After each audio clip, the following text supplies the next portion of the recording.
The conference room inside Cleveland's Federal Building held the kind of silence that precedes earthquakes. Marcus Killian sat at the plaintiff's table wearing a suit purchased 3 days ago, the first new clothing he'd bought himself in 4 years. His hands, marked by decades of woodworking, rested on a document stack rising nearly 4 inches from the polished table. 237 pages of evidence, each one a bullet aimed at an empire. 5 commissioners occupied the elevated bench, their expressions carrying the professional neutrality of people who'd witnessed every variation of human corruption Cleveland could produce.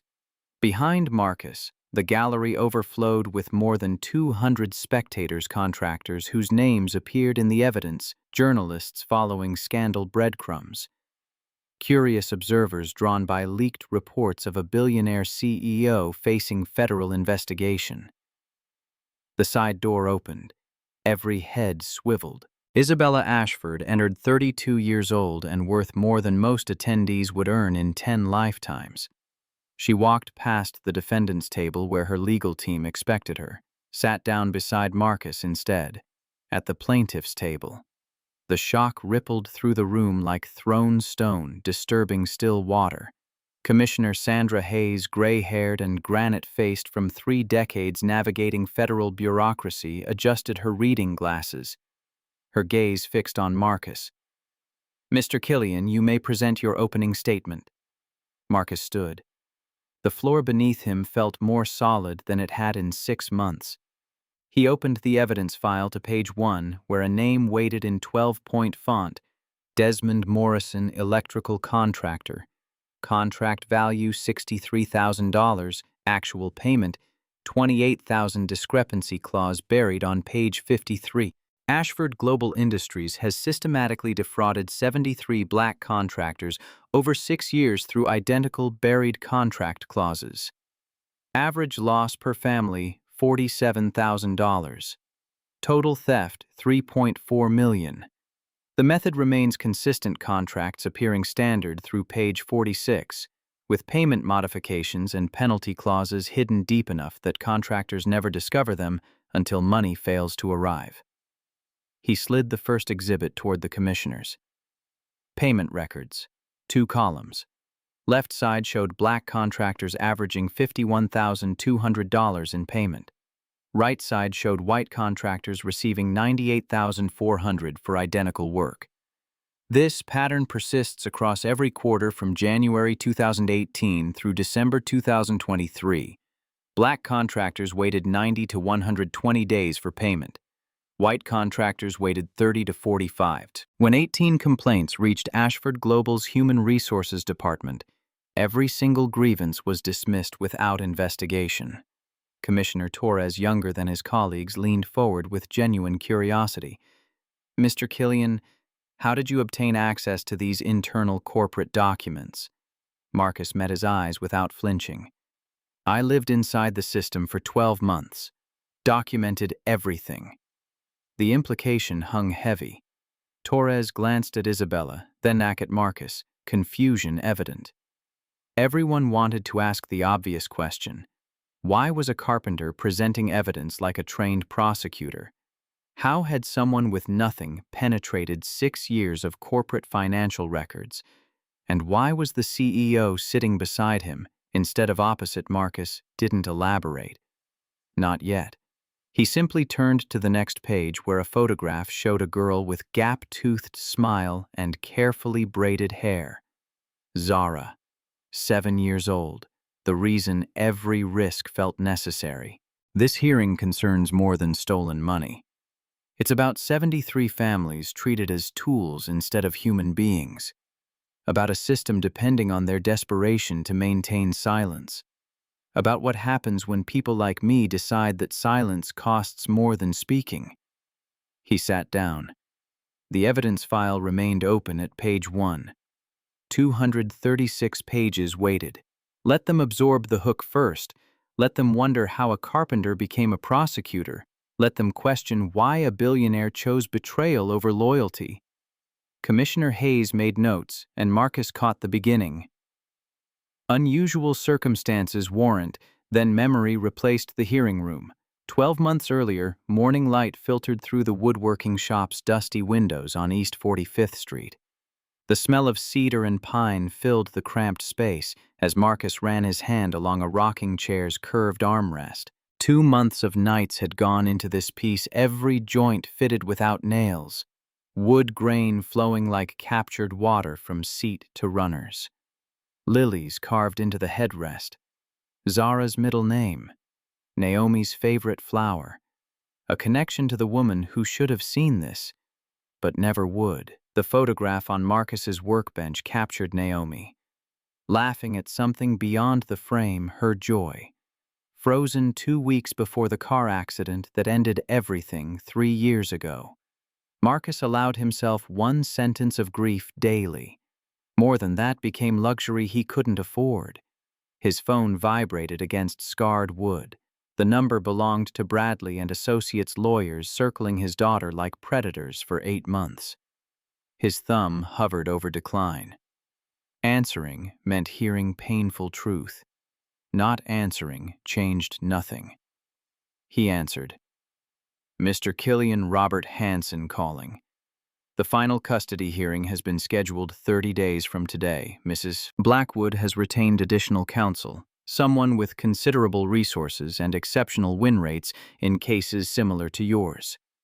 Marcus's grip tightened. Cases similar to mine. Single father, limited income, challenging living conditions. Mrs. Blackwood's team will argue that Zara deserves stability, financial security, educational opportunities you cannot provide. Professional courtesy wrapped the translation, but Marcus heard clearly, poor Black alone. Already lost. I'm her father. Certainly, Mr. Killian. However, family court judges evaluate more than biology.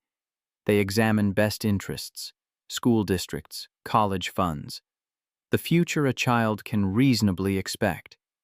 Marcus ended the call without responding. Through the window, afternoon sun painted golden rectangles across the floor. In 30 days, a judge would decide whether those golden rectangles belonged in Zara's life or if Switzerland's mountains suited her better. Cordelia Blackwood, Naomi's mother, possessed generational wealth. Multiple lawyers. A Geneva house with rooms Zara would need a map to navigate. Marcus owned $800 monthly rent, $62 in his bank account, and an $87,000 foreclosure notice that arrived this morning, demanding full payment within 60 days. The chair wouldn't suffice. Love wouldn't suffice. Family court weighed love against private school tuition and found it insufficient. He picked up his chisel and returned to the lilies because what else remained when the world measured worth in numbers he'd never reach? Wood, curled away in thin ribbons, each stroke a prayer, each prayer a lie about justice mattering more than money. The elementary school stood 3 blocks distant, its brick face weathered by a century of Cleveland winters. Marcus arrived 10 minutes early, as always, waiting by the front gate where the crossing guard knew him by sight. At 3:15, doors burst open and children poured out like water from a broken dam, all noise and motion and energy that made 35 feel ancient. Zara emerged near the crowd's rear backpack, bouncing against her small frame braids already escaping the morning's careful work. She scanned waiting parents until finding him, and her face transformed into pure sunlight. "Daddy!" She ran. Marcus dropped to one knee and caught her lifting despite the growing weight reminding him she wouldn't fit in his arms much longer. She smelled like crayons and the strawberry shampoo he bought in bulk because nothing else prevented tangles. "How was school, baby?"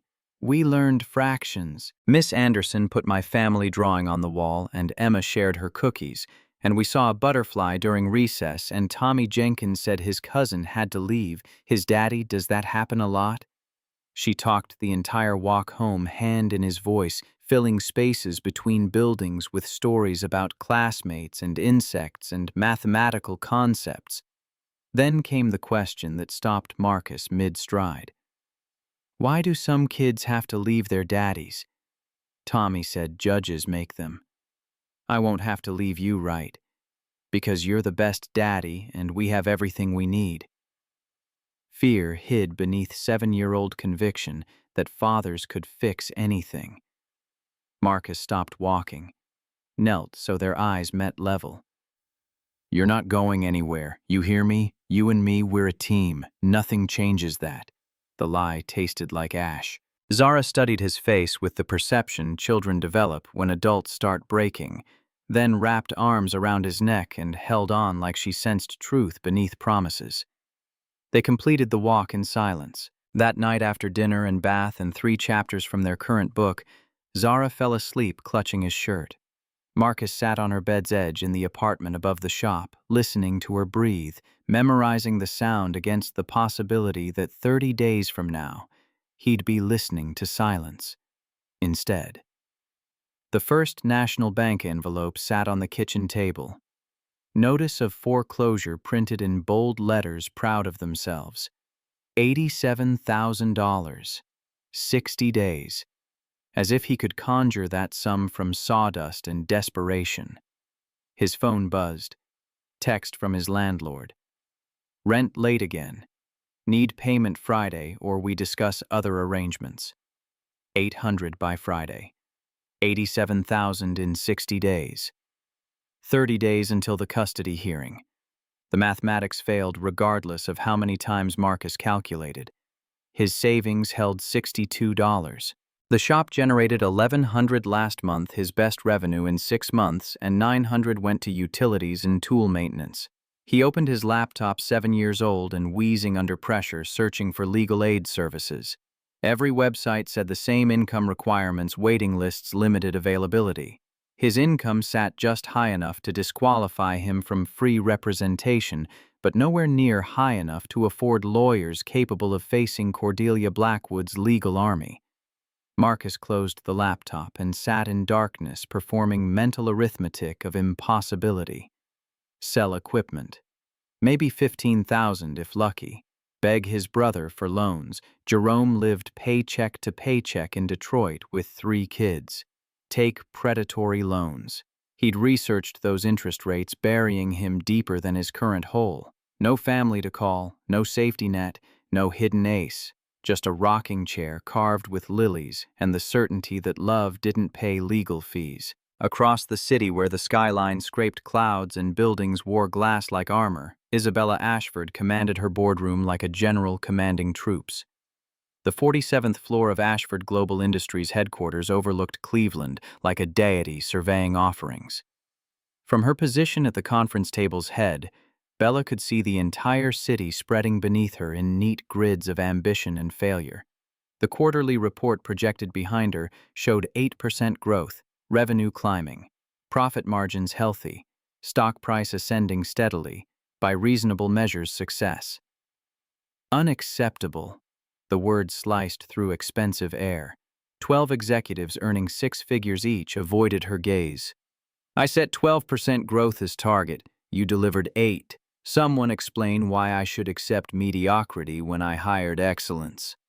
Thomas Wright, VP of Operations, cleared his throat. 47 years old, 22 years with the company, $320,000 annual salary, about to be unemployed. Market conditions proved more challenging than projected. Consumer spending in our key demographics. Stop! Bella's level voice made it worse than shouting. I don't want excuses dressed as analysis. I want results. You had one job hit 12%. You failed. Security will escort you to collect belongings after this meeting. Wright's face went chalk white. Bella, please, 22 years with this company. Which makes failure more disappointing, not less. You knew expectations. You missed them. Consequences follow. She turned to the remaining executives. Anyone else want to explain why they deserve positions despite delivering below target? Silence held breath and prayer. Bella let it stretch until discomfort became unbearable, then nodded once. Good. Next quarter I expect 14% to compensate for the gap. Dismissed. They filed out like students escaping detention, carefully not looking at Wright as he gathered his leather portfolio with shaking hands.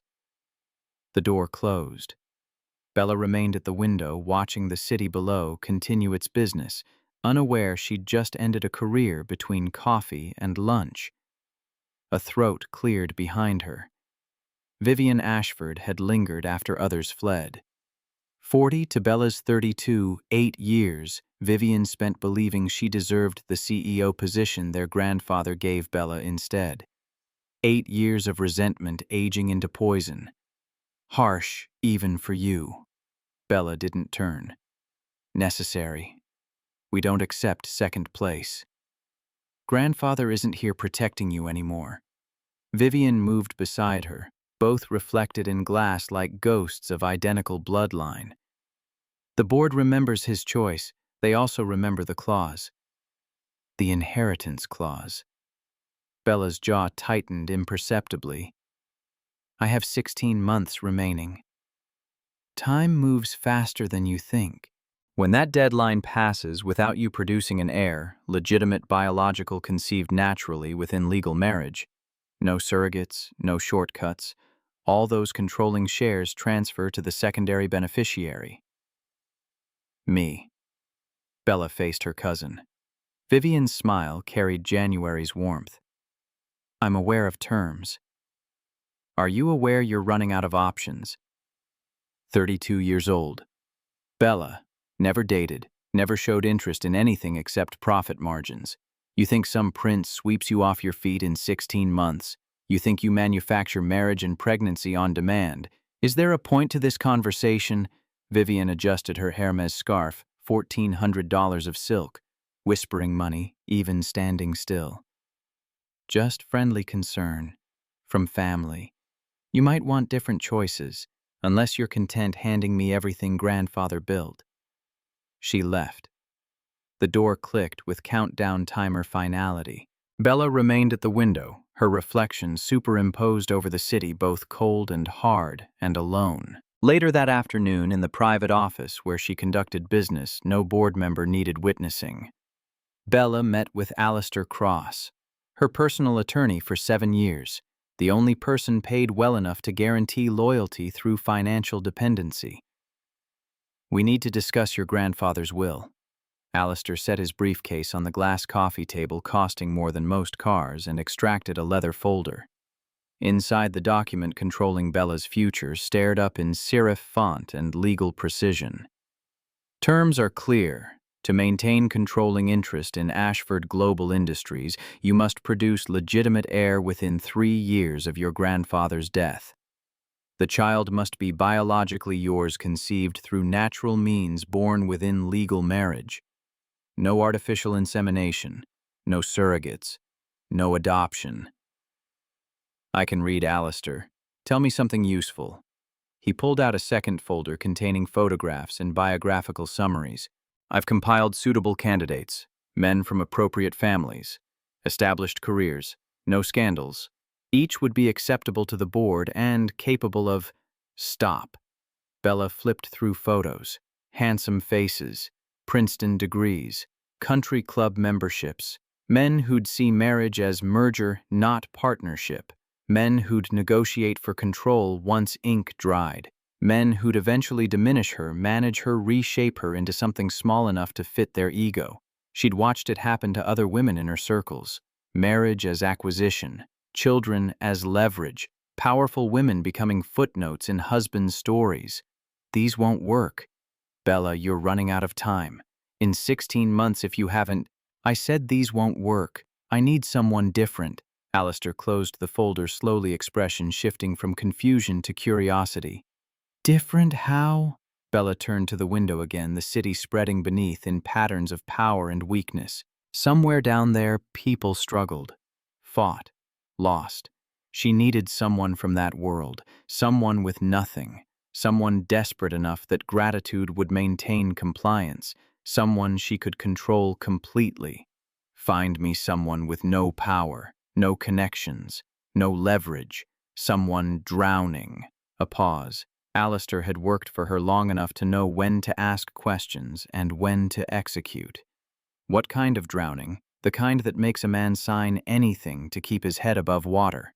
3 days later, Alistair returned with a single file. Not multiple options, just one name. Marcus Killian. Bella read it standing at her desk, Cleveland skyline behind her, a stranger's life reduced to bullet points and documentation.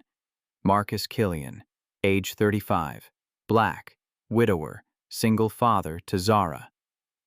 Killian, age 7, occupation woodworking, self-employed, annual income approximately $22,000, current debt $114,000, mortgage, medical bills from late wife's treatment, business loans, assets $8,000 in equipment, liabilities everything. The photograph showed a man with strong features and exhausted eyes standing in his shop with tools behind him like a portrait of honest work. His hands carried scars speaking years shaping wood. No wedding ring. That wound still fresh enough that gold felt wrong. What's the crisis? Alistair laid out additional documents like a dealer showing winning hands. Foreclosure notice $87,000 due 60 days. Custody battle, his mother-in-law Cordelia Blackwood filing for full custody. She's wealthy, Swiss residence, hired top-tier representation. He has no lawyer. Court date 30 days out. Bella absorbed information with efficiency, trained to spot weakness. His relationship with the daughter, by all accounts devoted. Primary caregiver since the wife died. Daughter thriving despite limited resources. Social services found no concerns. But Cordelia argues private school educational opportunities, financial stability. Arguments typically winning. He's going to lose. Almost certainly. Bella studied the photograph again. Marcus Killian's eyes stared back from glossy paper, and she saw exactly what she needed: a man at rope's end with no one throwing lifelines. Perfect desperation. Who represents Cordelia? Whitmore and Associates. Bella smiled without warmth. I know the managing partner. We've collaborated on several contracts. Call him. Let him know Ashford Global would like discussing retaining their firm for ongoing corporate work. Significant billable hours. Long-term relationship. Alistair's pen paused over his notepad. In exchange they ensure Marcus Killian understands exactly how hopeless his situation is. Push the custody case hard. Make clear he's outmatched. I want him desperate, Alistair. I want him seeing his daughter on planes to Switzerland every time he closes his eyes. You're manufacturing his crisis. I'm accelerating existing circumstances. The debt is real. The custody battle is real. I'm simply ensuring he understands full weight of both. Alistair made notes expression neutral in the way lawyers learned when clients ventured into moral gray zones. And his debts. Buy them. All of them. Use shell companies so it's not obvious. The mortgage, medical bills, business loans. I want leverage on every pressure point in his life. This is extensive manipulation, Bella. If he discovers, he won't. And even if he does by then, it won't matter. She closed the file and handed it back. How long to arrange? 4 to 6 months to acquire all debt positions without raising flags. Custody pressure can start immediately. Start immediately. I want Marcus Killian broken but not shattered. Desperate but functional. And when he's ready, when he's out of options and running out of hope, you'll call him about a furniture commission for Ashford Global's executive offices. Alistair stood gathering materials. And then Bella's reflection showed a woman who'd learned early that kindness was liability and control was survival. Her mother had abandoned her at 4, left her with a teddy bear, and empty promises drove away in a blue sedan still appearing in nightmares. Her grandfather raised her like an algorithm: optimize, dominate, win. He'd chosen her over Vivian because she was better at ruthlessness, because she could make hard choices without flinching. This was just another hard choice, another transaction, another victory to engineer. And then I'll make him an offer he can't refuse. 6 months passed. Marcus didn't know his foreclosure had been accelerated by a bank suddenly motivated to call in debts. Didn't know Cordelia's lawyers received encouragement to be particularly aggressive because their firm wanted maintaining good relationships with deep-pocketed corporate clients. Didn't know every door closing in his face had been pushed shut by invisible hands. He only knew that 30 days became 15, became 7, and his daughter still asked nightly if she had to leave, and he still lied and said no, while his bank account showed $62 and rent came due in 3 days, and the rocking chair sat finished in his shop waiting for a birthday. Zara might not be home to celebrate. The phone call came Tuesday morning. A woman's voice, professional and pleasant, asking if he'd be interested, discussing a furniture commission for a major corporate client. Ashford Global Industries needed handcrafted pieces for executive offices. Custom work. Significant budget. Would he be available to meet? Marcus said yes, because what else could he say? A commission like that could mean $10,000, maybe 15. Enough to hold off foreclosure, enough to hire a lawyer, enough to prove to a judge he could provide. He put on his only suit purchased for Naomi's funeral, now tight across shoulders, broadened from manual labor, and took the train downtown because his truck died 3 weeks ago and he couldn't afford repairs. The Ashford Global Tower rose from Cleveland's skyline like a monument to everything he wasn't successful, powerful, untouchable. The elevator climbed 47 floors. Marcus watched numbers tick upward and tried calculating how many hours of work each floor represented, how many chairs he'd have to build, how many perfect joints and sanded surfaces would equal the wealth that built towers instead of shops. The receptionist led him through corridors where even air felt expensive, past offices with glass walls and people wearing confidence like tailored suits. At a hallway's end, seemingly designed to intimidate, double doors opened into a penthouse office. Everything white, everything chrome, everything glass. Floor-to-ceiling windows offering views of the entire city, and standing before them, silhouetted against vast sky, a woman who seemed to own it all. She turned to face him. Isabella Ashford, 32 years old, features carved with precision, eyes that assessed and calculated and found him wanting in a heartbeat. She wore power like some women wore perfume, subtle until you got close, then overwhelming. "Mr. Killian, please sit." Her gesture indicated a chair positioned to put him lower than her desk, lower than her standing position, lower than everything. Marcus remained standing. "Your assistant mentioned a furniture commission." "I lied." The words landed with hammer bluntness. No apology, no pretense, just naked honesty delivered in a tone suggesting lying was business strategy, not moral failing. Bella walked to her desk and retrieved a thick folder, dropped it on the coffee table between them. The sound hitting glass spoke of weight and consequence. "Open it." Marcus hesitated, then reached for the folder. Inside, his life stared back in documents and photographs, his mortgage papers, bank statements showing the $62 he thought was private, copies of legal filings from the custody case, photos of Zara at school taken from angles suggesting surveillance, bills he recognized and bills he'd forgotten, every piece of financial pressure crushing him for 6 months, organized into sections with tab dividers. His hands shook.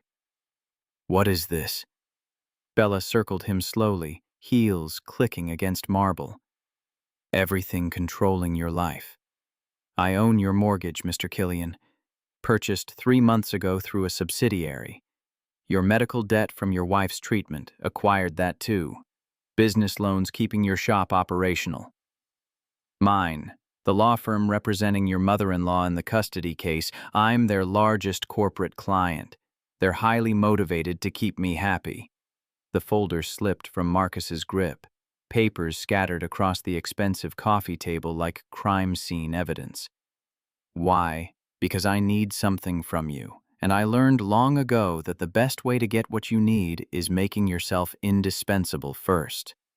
She returned to her desk, opened a drawer, extracted a document bound in leather, 23 pages. Marcus could see the page count because his vision had gone sharp with adrenaline and fear. I need a child, a biological heir conceived naturally born within legal marriage. My grandfather's will stipulates these requirements, and if I don't fulfill them within 16 months, I lose controlling interest in Ashford Global to my cousin. Unacceptable. She slid the contract toward him. 12 months. You'll live in my home. We'll present as married couple in public. You'll fulfill biological requirements in private. In exchange, I'll eliminate every debt you carry. I'll ensure you win the custody case against your mother-in-law. And when our year concludes, I'll transfer $2 million to your account.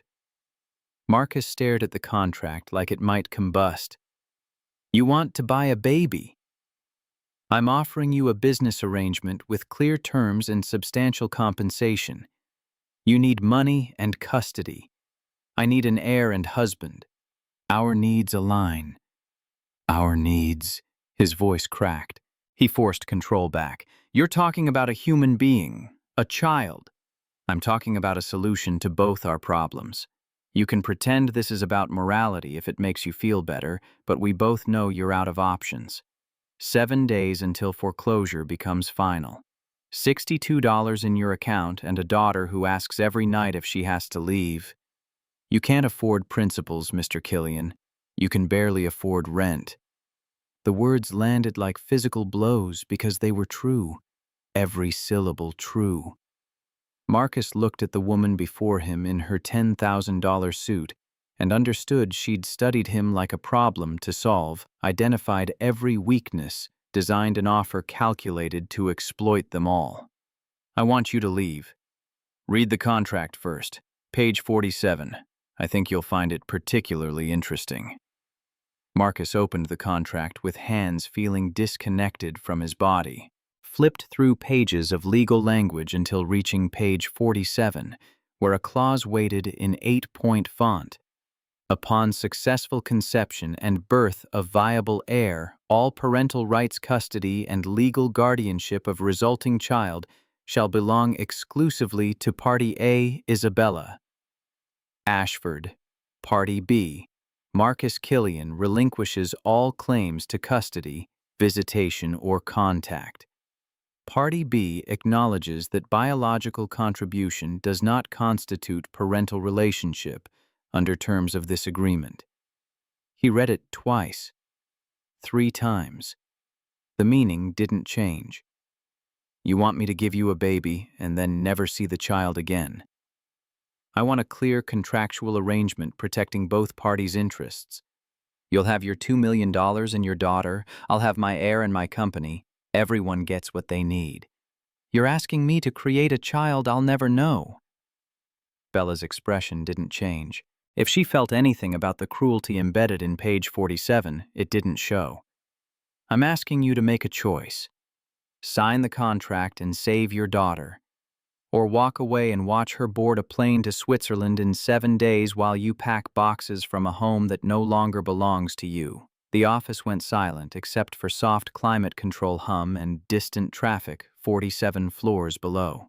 Marcus looked at the contract, then at the folder showing every financial pressure point in his existence, then at the woman holding all leverage. You're a monster. I'm a pragmatist, and you're running out of time. The offer expires when you leave this office. After that, I find someone else and you face Cordelia Blackwood's lawyers alone. Marcus picked up the contract. His reflection in the glass wall behind Bella showed a man in an ill-fitting suit holding a document that would trade 12 months of his life for his daughter's future. Zara's face appeared in his mind, gap-toothed smile. Braids never staying perfect the way she held his hand like he was her whole world. What would he tell her? Sorry, baby, but Daddy couldn't save you because selling himself felt wrong. Sorry, but principles matter more than keeping you home, the words emerged before he could stop them. Quiet but certain. I have conditions. Bella's eyebrow raised. For the first time since he entered the office, something like surprise crossed her face. You're negotiating. You want me compliant, not broken, which means I need believing I have some control here. So yes, I have conditions. A pause. Bella studied him with the focus of someone reassessing initial evaluation. Go on. Zara stays with me, full time. She lives where I live, which means she lives in your house for these 12 months. No boarding school, no nanny raising her while I fulfill contractual obligations. Agreed. I can terminate this arrangement at any point if you mistreat her. Any point. No penalties, no consequences. Define mistreat. You know what it means. Don't make me spell out basic human decency. Bella's lips curved into something that wasn't quite a smile. Agreed. Anything else? The conception clause gets renegotiated before he couldn't say it. Before any of that happens, I'm not signing away a child I haven't even created yet. Now Bella did smile, cold and sharp and genuinely amused. You're not as weak as I thought, Mr. Killian. I'm not weak at all, Ms. Ashford. I'm just out of options. She extended her hand. Marcus stared at it, manicured nails skin, never seeing calluses, fingers, never creating anything except wealth. He shook it anyway. Her hand felt exactly as cold as he expected. 3 days after signing the contract, Marcus stood in the East Wing bedroom that cost more than his entire shop and tried convincing his daughter that temporary luxury didn't equal permanent loss. The room swallowed Zara whole ceiling high enough to echo bed large enough for 4 children, windows overlooking gardens stretching toward the horizon. A chandelier hung overhead like crystalline threat, beautiful and fragile and entirely wrong for a 7-year-old who sometimes had nightmares. Zara sat on that massive bed's edge, clutching her stuffed rabbit with mismatched button eyes Marcus had sewn on himself after the originals fell off 2 years ago. Her small voice barely carried across expensive emptiness. It's too big, Daddy. I don't like it. Marcus knelt beside her knees, protesting against marble floors disguised as wood. It's just temporary, remember? We're going to be okay. The lie tasted familiar. He'd been telling versions since Naomi died, since Cordelia started her legal campaign, since the foreclosure notice arrived, just temporary. Everything's okay. Words he needed Zara believing even as he drowned in their untruth. She leaned against his shoulder. He wrapped arms around her, breathing in strawberry shampoo and the clean scent of childhood that wouldn't last much longer. The Ashford estate sprawled around them in 47 rooms of calculated perfection, each decorated with museum exhibit soul. Cold, precise, untouchable. Where's Miss Bella? The question arrived wrapped in genuine curiosity. Zara had asked 4 times since they moved in yesterday. Each inquiry met with variations on the same answer, working busy important meetings. The truth sat heavier. Bella wanted transaction, not family. She'd made that clear during contract signing when she outlined expectations like reading from corporate handbooks, public appearances when necessary, private distance otherwise. Zara would have everything she needed materially. Emotionally wasn't part of the agreement. Miss Bella has many responsibilities. But we live here now. Doesn't she want meeting me? Marcus had no answer that wouldn't wound either his daughter or his already battered sense of acceptable human behavior. He settled for distraction. How about we unpack your books? Make this room feel more like home. They spent the next hour arranging familiar objects in unfamiliar spaces. Zara's drawings went on walls, crooked houses, and stick figure families, making the mansion feel infinitesimally warmer. Her favorite blanket, quilted by Naomi during the last good months, draped across the silk duvet, like rebellion against enforced elegance. Naomi's photograph found its place on the nightstand, her smile frozen in better times. By the time Zara fell asleep that first night, exhausted from moving and strangeness of wealth, Marcus had almost convinced himself this could work. Almost believed 12 months would pass quickly. Almost forgot that somewhere in this enormous house, a woman waited for him to fulfill biological obligations he couldn't contemplate without feeling purchased. Week 2 brought its own humiliation variety. Bella was hosting a charity gala, something funding arts programs in underprivileged schools, The kind of event where rich people congratulated themselves for solving problems they'd helped create. Marcus was required to attend, not invited, required. The contract had language about public appearances and maintaining authentic relationship illusion. He wore a suit Bella sent to his room, tag still attached, price absent, but presence obvious in the fabric's weight and how it actually fit his shoulders. Downstairs, the mansion had transformed into something from a different century, string quartet in the entrance hall, waiters circulating with champagne costing more per glass than Marcus used to spend on groceries, women in gowns whispering wealth with every movement. Zara had been thrilled when Bella's assistant mentioned she could attend the first hour. A real party with music and fancy dresses and tiny desserts arranged like art. She'd put on her nicest dress, purchased for a school concert last year already. Getting tight across shoulders, and spent 20 minutes trying taming her braids into something party-appropriate. Marcus watched her descend the grand staircase with hand on railing, gap-toothed smile lighting up calculated elegance surrounding them, and felt his chest constrict with love and terror. This world would try changing her, would try convincing her that worth measured in bank accounts and property values. He had 12 months, ensuring it failed. The gala proper started at 7. By 7:15, Marcus understood exactly how much he didn't belong.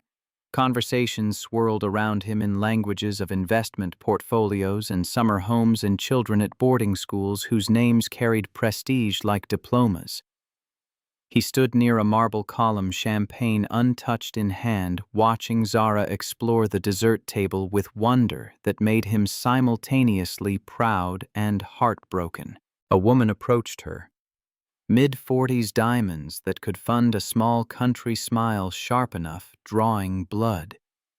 Her daughter, maybe 9, stood beside Zara, examining the chocolate fountain with scientific interest. The woman's hand shot out, gentle but firm, pulling her daughter back. "Not with her, sweetie. Come over here." The words carried across party noise like a slap. Zara's smile faltered. The other little girl looked confused but obeyed, glancing back at Zara with the apology children learn when adults teach them division starts with skin color. Marcus moved before conscious thought engaged. 3 strides brought him to Zara's side, his hand finding her shoulder as she stood frozen by rejection, too young to fully understand, but old enough to feel. "Is there a problem?" The woman's eyes traveled up Marcus's frame, cataloging and dismissing him in a blink's time. "No problem. Just collecting my daughter." She walked away. Zara's hand found Marcus's, and he felt the tremor she was trying hiding. Around them, the party continued its expensive oblivion. No one else noticed. Or maybe they had, and simply didn't care. "Daddy, why didn't she want her daughter playing with me? Because people are cruel. Because racism wears evening gowns and diamond necklaces. Because your beautiful brown skin will be a weapon people use against you your entire life, and I can't protect you from all of it no matter how much I want to." "Some people make bad choices, baby.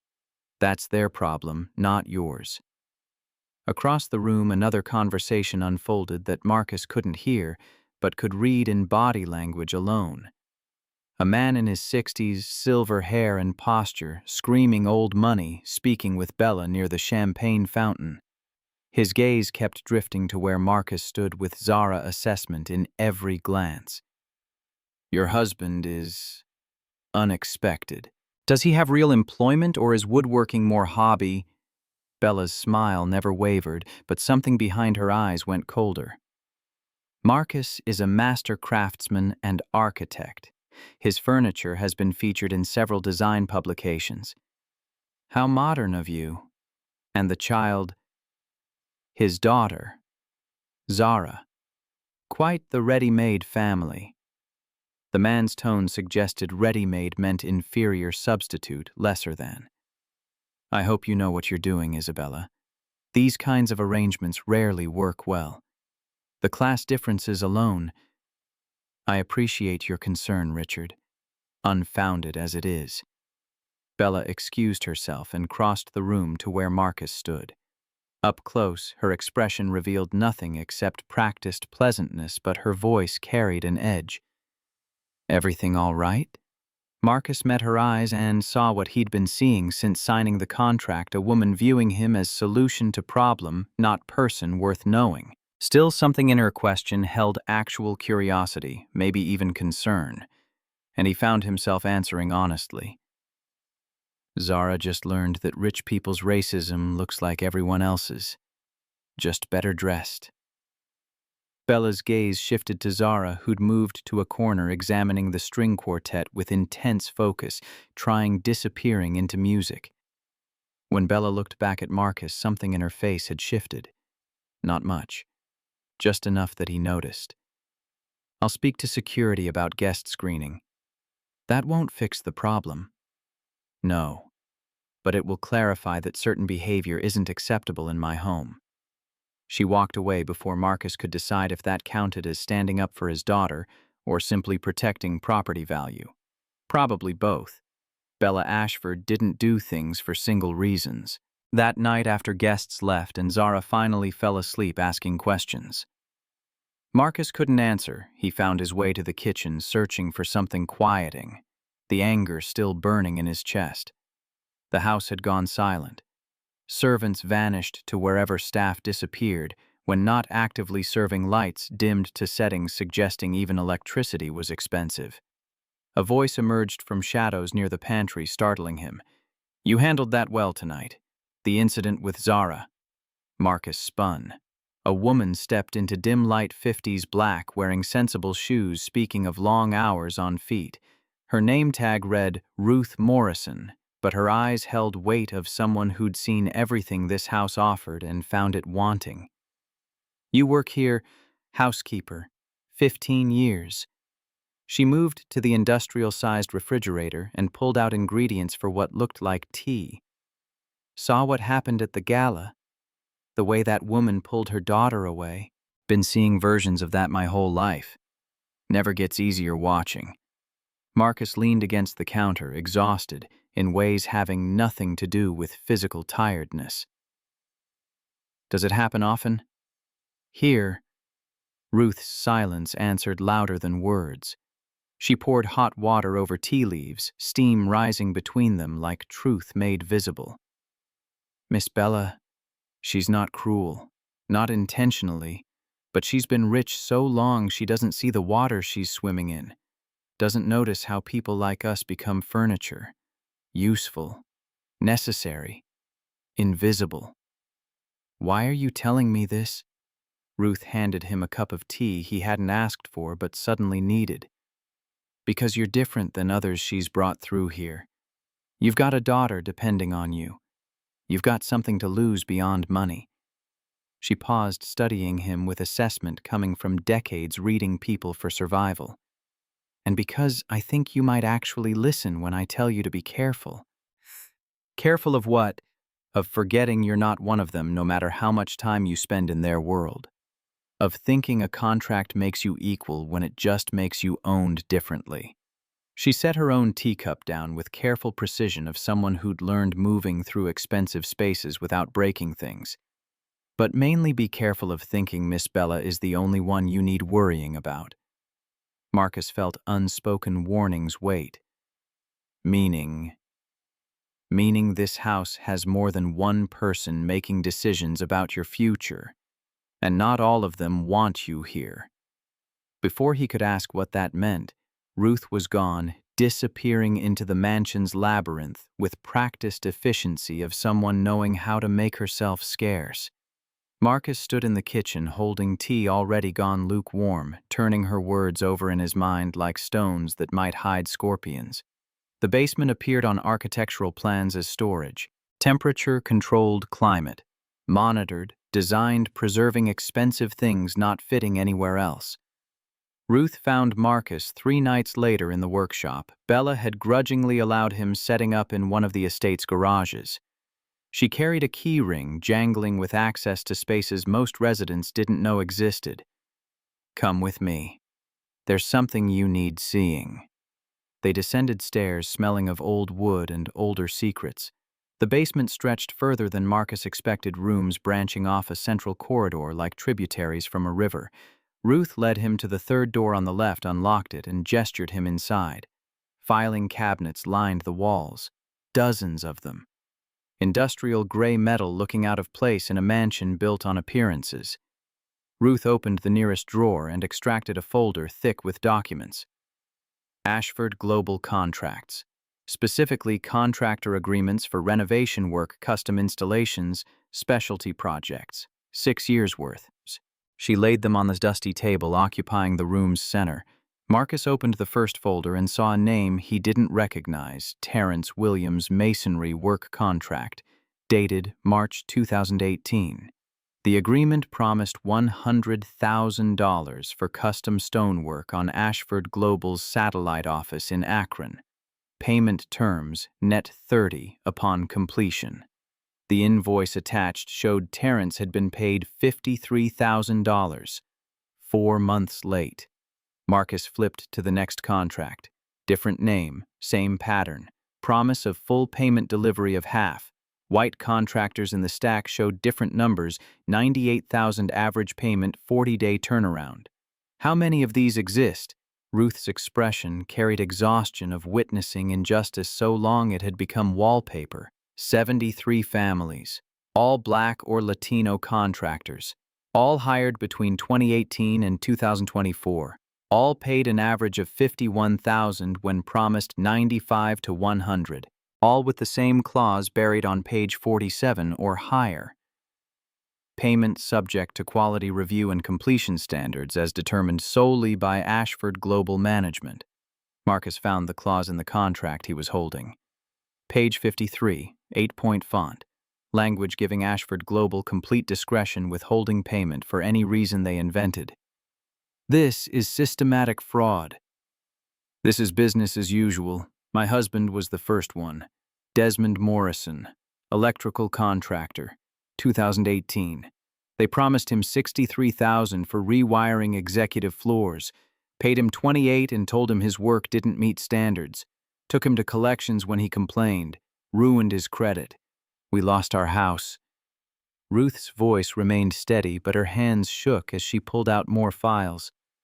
I took this job to survive, kept my mouth shut, and documented everything I could find. 6 years of contracts, payment records, email chains from HR dismissing complaints, 18 formal grievances filed, 0 investigations conducted. Average loss per family was $47,000. Total theft, $3.4 million. Marcus looked at filing cabinets stretching into the basement's dimness and understood he was staring at conspiracy that had stolen lives one contractor at a time. These weren't spreadsheet numbers. These were mortgages, foreclosed children pulled from schools, marriages destroyed by stress and poverty, and the kind of desperation making people sign contracts with billionaires needing babies. Why are you showing me this? Because you're in Bella Ashford's house. You have access to places I don't. You can move through their world without raising suspicion. Ruth met his eyes with intensity of someone handing off a mission she'd carried alone too long. And because I think you understand what it means being used by people who have all power, while you have none. Marcus thought about the contract upstairs in his room, page 47, the clause that would take a child he hadn't created yet and make it property instead of family. He thought about Cordelia Blackwood's lawyers and the foreclosure notice and every door slamming shut in his face over the past 6 months. Doors Bella had closed herself while pretending to offer salvation. What do you want me doing? Find the proof I can't access. Corporate emails, payment authorizations, the names of who signed off on this. Build a case that can't be ignored. Ruth's hand landed on his shoulder with surprising strength. And then burn it all down. Month 2 brought unexpected complications. Ashford Global was hemorrhaging a $3.2 million deal with a boutique hotel chain in Columbus. The client wanted authentic handcrafted furniture, the kind of pieces carrying soul instead of assembly instructions. Bella's design team had produced renderings looking computer-generated because they were. Soulless. Perfect. Empty. Marcus overheard the conference call from the hallway outside Bella's home office. Desperation leaked through expensive soundproofing. If we lose Meridian Hotels, we lose the entire hospitality sector. They're trendsetters. Other chains follow their lead. Bella's response carried the edge Marcus had learned recognizing as rage, disguised as ice. Then don't lose them. Fix this. We've tried. They want artisan quality. They want pieces looking touched by human hands, not machines. That's not our expertise. A pause. Marcus imagined Bella at her desk calculating options with speed of someone viewing obstacles as insults. When she spoke again, her tone had shifted. Give me 24 hours. The call ended. Marcus heard footsteps approaching the door and moved away, but not quickly enough. Bella emerged and found him standing in the hallway with the expression of someone who'd been caught eavesdropping because he had. How much did you hear? Lying seemed pointless. Enough knowing you're about losing $3 million because your team doesn't know the difference between furniture and sculpture. Something flickered across Bella's face, surprise maybe, or recalculation. And you do. I know that when someone wants handcrafted, they want seeing the maker's choices in the wood. They want grain telling stories and joints requiring judgment instead of jigs. They want imperfection, proving a human being cared enough, making something beautiful. Bella studied him with focus she usually reserved for quarterly reports. Can you produce designs by tomorrow morning? Full portfolio. Renderings, if possible. Marcus thought about the laptop in his room. 7 years old. Barely functional. Loaded with software he'd pirated during leaner years and design templates he'd created for the shop that never attracted clients wealthy enough caring. Give me access to actual design software, and I'll have 20 pieces rendered by sunrise. Why would you help me? The question hung between them, sharp with suspicion. Marcus could have said because he was contractually obligated, could have pointed out that her success was currently tied to his survival. Instead, he told her truth that surprised them both. Because I'm good at this, and I'm tired of pretending I'm not. 48 hours later, Marcus sat in the conference room while Bella presented his portfolio to Meridian Hotel's acquisition team via video call. Each piece on the screen carried his signature furniture, balancing function with artistry. Clean lines showcasing wood grain like it deserved worship joints so precise they looked impossible. The hotel executives leaned forward in their remote offices, and Marcus watched their body language shift from skeptical to interested to committed. The deal closed at $3.2 million. Bella's design team looked physically ill watching a carpenter save what they'd failed protecting. After the call ended and executives filed out avoiding eye contact, Bella remained seated. She studied Marcus with an expression he'd never seen on her face before. You have an architecture degree from Howard University, 7 years at Restoration Hardware in their custom design division. You left caring for your wife when she got sick. Marcus's hands stilled on the portfolio he'd been closing. How do you know that? I know everything about you, Marcus. I researched you for 6 months before making the offer. I knew you were overqualified for carpenter work. I just didn't know you'd hidden this much capacity. The admission landed like a stone dropping into deep water. Circles of implication spreading outward. You saw a carpenter and assumed that's all I was. I saw what you showed the world. Apparently you're skilled at hiding things. Bella stood collecting materials with efficiency of someone never wasting motion. The advisory board meets quarterly reviewing major projects. You'll attend the next meeting. I want Meridian seeing the person who saved their contract. I'm not an employee. You're whatever I need you being. That's the agreement. She left. Marcus sat alone in the conference room, costing more to furnish than his entire shop surrounded by evidence of competence he'd been suppressing for 3 years. Since Naomi died. since keeping Zara fed and housed became more important than maintaining the career he'd built before loss reshaped his life into something smaller and safer. Bella was right. He had been hiding. Not from her, from himself. The investigation began in earnest that night. Marcus copied Ruth's files using a scanner he found in the estate's library, each page feeding through with mechanical precision, while his heart hammered against his ribs. 73 families reduced to data names, contracts, payment discrepancies, complaint. Letters written in language of people still believing the system might care. He created a spreadsheet because numbers told stories that emotion couldn't. Average payment to black contractors $51,200. White contractors $98,400. Average payment delay for black families 90 to 120 days. White families 30 to 45 days. The pattern was so consistent it could only be deliberate. Someone had designed this system. Someone had implemented it across 6 years. Someone had buried complaints and threatened contractors who pushed back. Marcus reached out through Ruth's network, quiet conversations in church parking lots and community centers. Phone calls starting with, "You don't know me." But 41 of the 73 families responded, some angry, some defeated, all carrying debt they couldn't escape and rage they couldn't afford expressing. He recorded their stories on his phone. Jamal Henderson, whose electrical work had been deemed insufficient after he'd already completed installation. Patricia Williams, who'd lost her masonry business when Ashford Global withheld payment and then sued her for breach of contract. Thomas Washington, who'd spent 8 months in collections over $15,000, Ashford claimed he didn't deserve. Each testimony added weight to the case building in Marcus's mind. This wasn't just corporate greed. This was targeted, systematic, the kind of discrimination hiding behind business language and quality concerns while stealing from people who couldn't fight back. The evidence lived on an encrypted drive Marcus kept in his workshop, hidden inside a hollowed-out block of maple looking like scrap wood.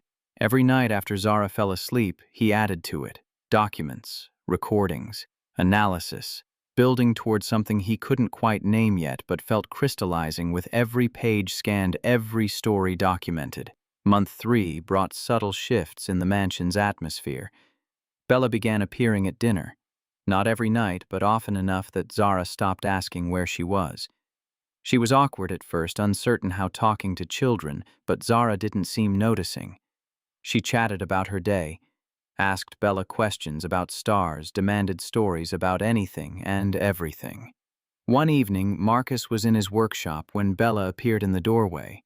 She looked different, less CEO and more person who'd wandered into wrong room and decided staying. She wore something casual that probably cost more than the chair Marcus was sanding, but the formality had softened. "Can you teach me?"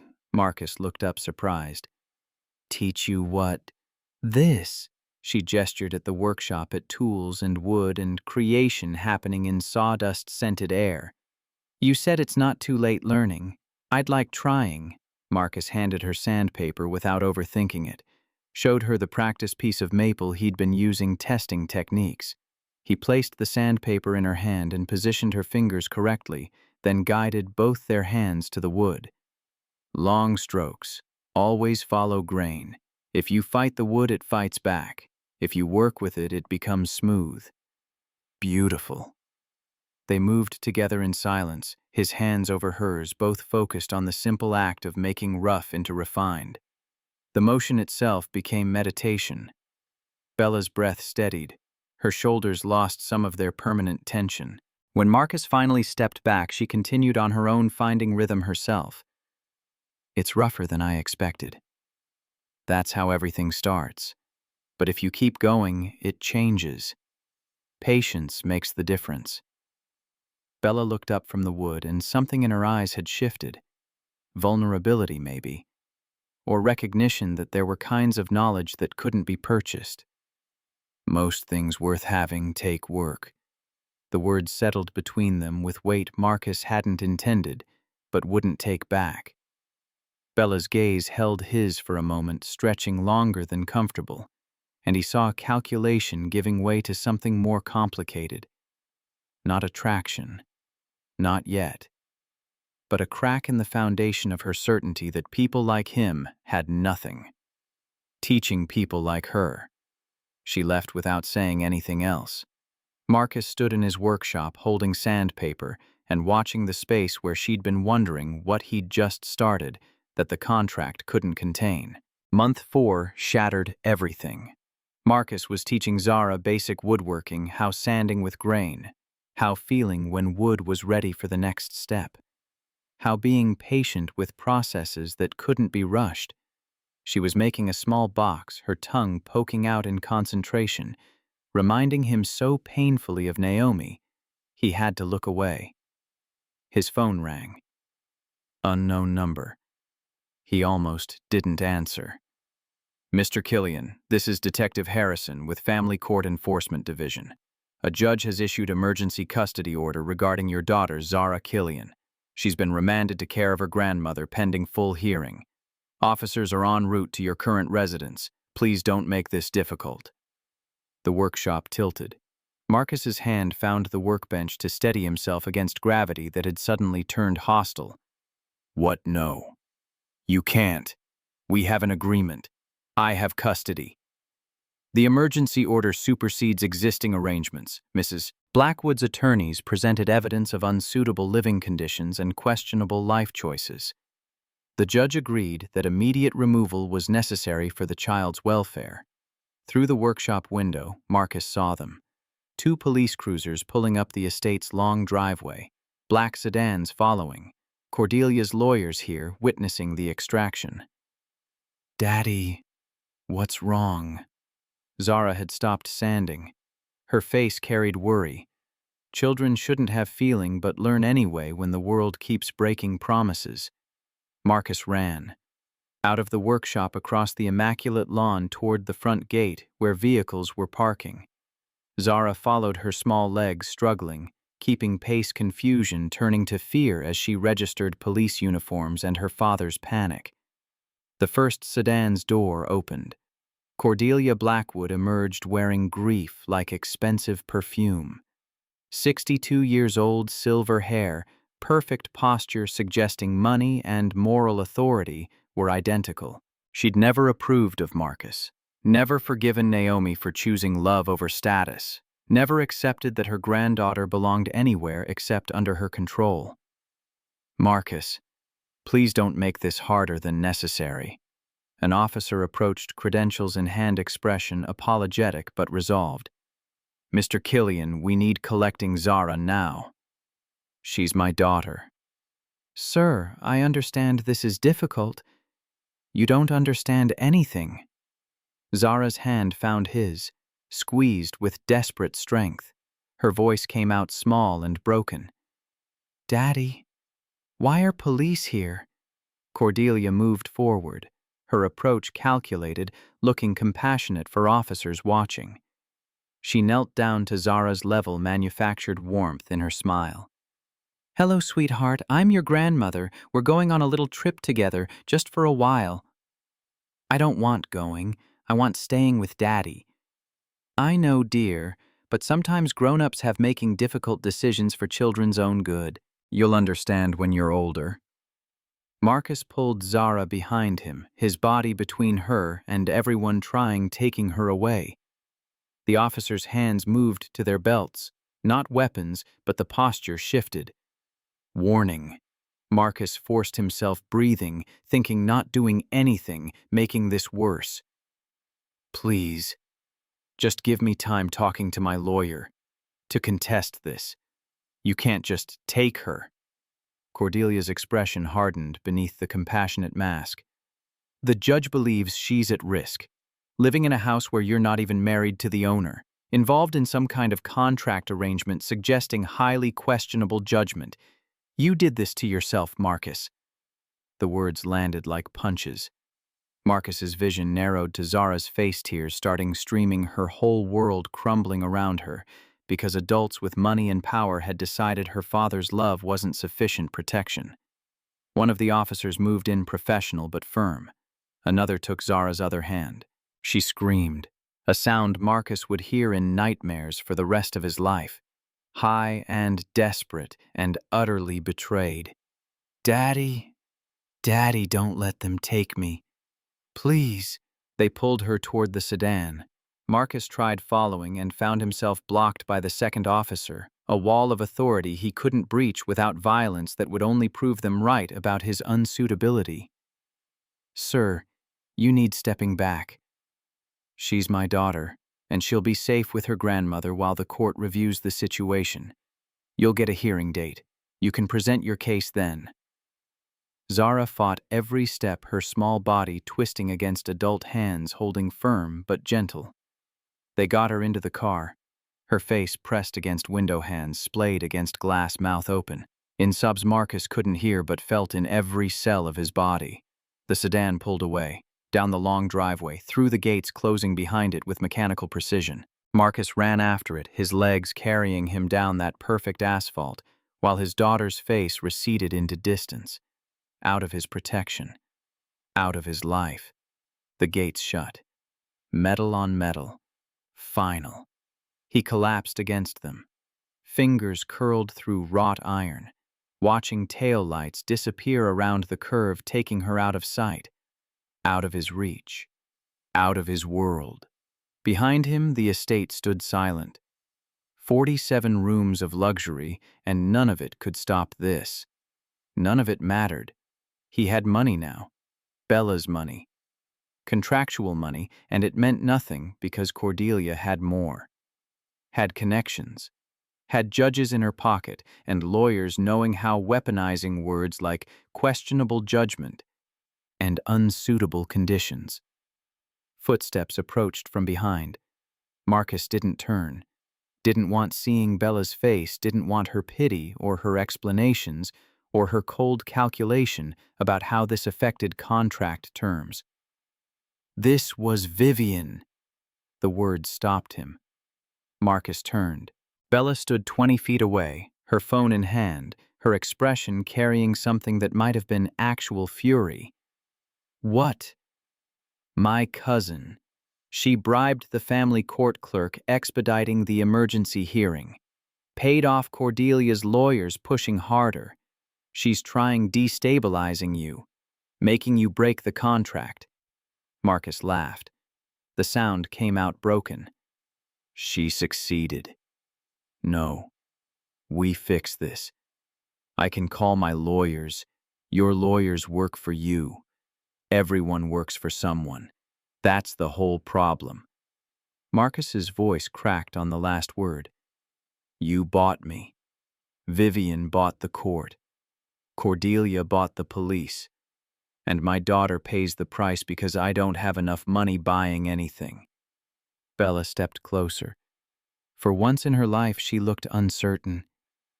"I didn't know this would happen." "Doesn't matter what you knew. Matters what you did. You're all the same. Buying people. Using people. Throwing money around until you get what you want and never counting the cost to anyone who can't afford fighting back." He walked away, back toward the workshop where Zara's half-finished box still sat on the workbench, her sandpaper beside it, her presence lingering in sawdust and fading warmth of air she'd breathed. Marcus picked up the box, ran his fingers over rough edges she'd been learning smoothing.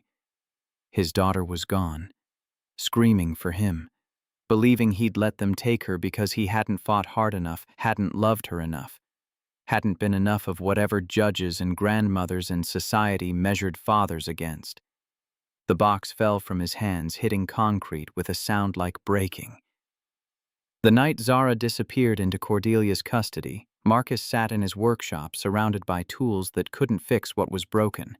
His phone buzzed with messages from Bella, offers of lawyers' connections, money thrown at a problem that had already swallowed his daughter whole. He ignored them all. What good were lawyers when judges had already been purchased? What good was Bella's wealth when Cordelia's wealth was older, deeper connected to Swiss banking and generations of accumulated power? The encrypted drive sat in his palm. 41 testimonies, 6 years of systematic fraud, $3.4 million stolen from families who couldn't fight back. Evidence that could destroy Bella's company, her cousin. Everyone who'd built empires on stolen labor, and none of it brought Zara home.